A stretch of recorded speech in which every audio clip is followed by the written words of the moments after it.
Hello, everybody. Today I'm making the Gabriette Erewhon Blackout chocolate cake.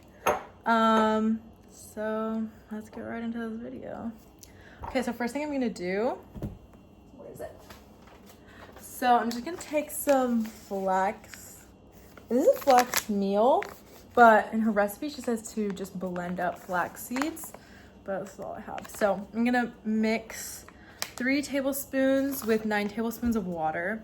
And I'll be right back. Okay, so now I'm just gonna like whisk it up. And then we're gonna put it to the side until it gets gelatinous. Okay, so in the dry bowl, I just put in 1 cup of almond flour and then 1/4 cup of coconut flour. And then right now I'm gonna add a teaspoon of baking powder and then a teaspoon of baking soda. And then I think I'm gonna do half a teaspoon of salt. So I'm just putting that in right now. And then, so I'm gonna have 1 bowl that's dry, this one. And then 1 bowl that's wet ingredients, and then combine them together. 2, that's that right there. And then the salt. And then I'm just gonna like whisk all the dry ingredients together. Sorry, I forgot the last ingredient for the dry. I hope I have enough, but it's gonna be 1 cup of black cocoa powder, or like Dutch processed cocoa powder. I bought this one online. That's the only place I could find it. I couldn't find it in the grocery store. So that's what I recommend.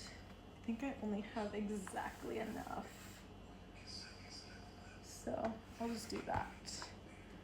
There you guys, very chocolatey. That's what it looks like. Right in there. Okay, and then mix it all up. Okay, also I forgot to mention to preheat your oven to 350 degrees. She doesn't say what temperature to put it at, but 350 is like pretty standard, and it worked for me last time I made it, so that's what I'm gonna do. Okay, so for the wet ingredients now, it is going to be half a cup of avocado oil, but I don't have avocado oil, so I'm just gonna use some olive oil. It'll work the same.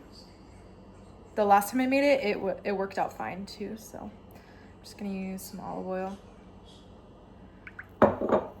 I'm pretty sure you could just use any oil, so yeah. And then it's half of a cup of olive oil and then half a cup of some maple syrup. I was really skeptical because I don't like maple syrup.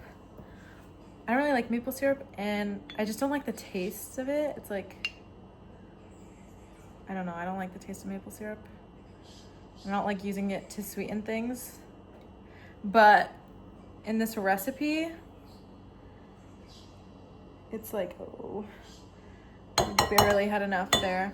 In the recipe, you don't even taste it. You don't taste the like flavor of maple syrup. It's just sweet. So you taste more of the like cocoa.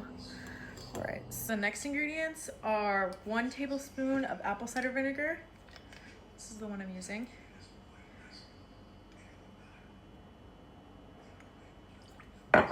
And then 2 teaspoons of vanilla. But I like to go with vanilla bean paste. Just tastes better to me in my opinion. I'm just gonna put a little hefty little glob in there, and then I'm gonna whisk it up. Okay, so I'm just whisking the like oil, the wet ingredients. And so the next step, basically, hold on, oh shit, okay. The next step is to take the flaxseed mixture.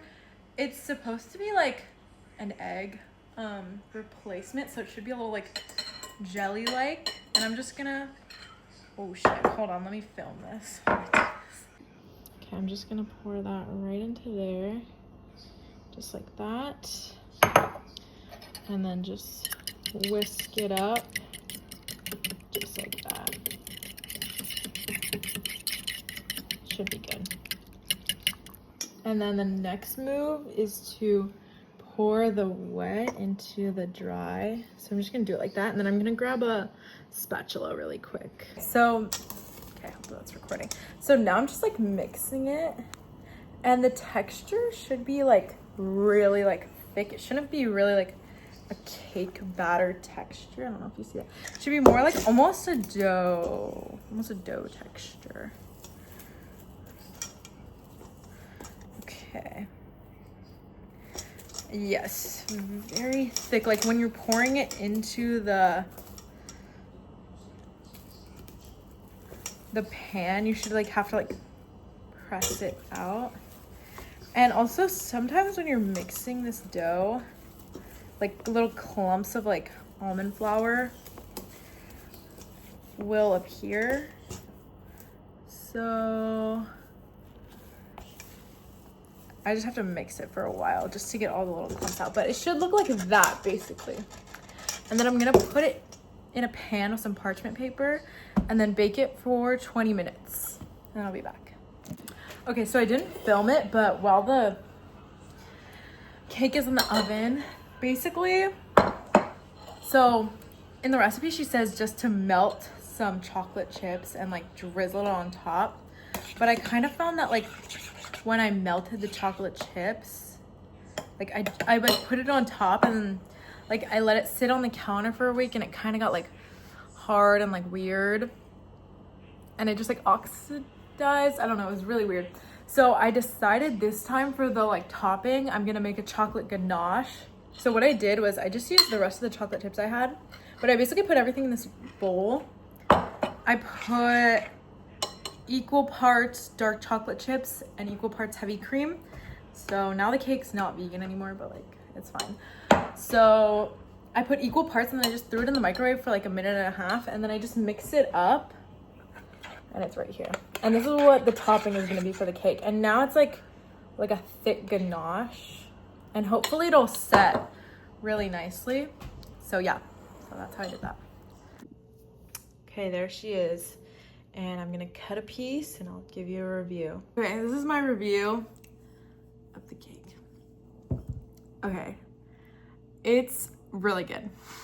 And I'm not gluten-free or vegan or anything, but it's really good.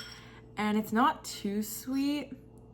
And I also thought it would taste like a lot like maple syrup because I use maple syrup to sweeten it. And I thought it would taste like mapley, but it actually just tastes really good. And it tastes, it like it hits that like chocolate craving, but it's not like too like sweet. So on that note, it's very good. But I don't know, like texture wise, I thought it would also kind of be weird. Like I thought the flaxseed would make the texture weird, but actually the texture is like really moist and it's really good. So 10 out of 10, definitely will be making it again. So yeah.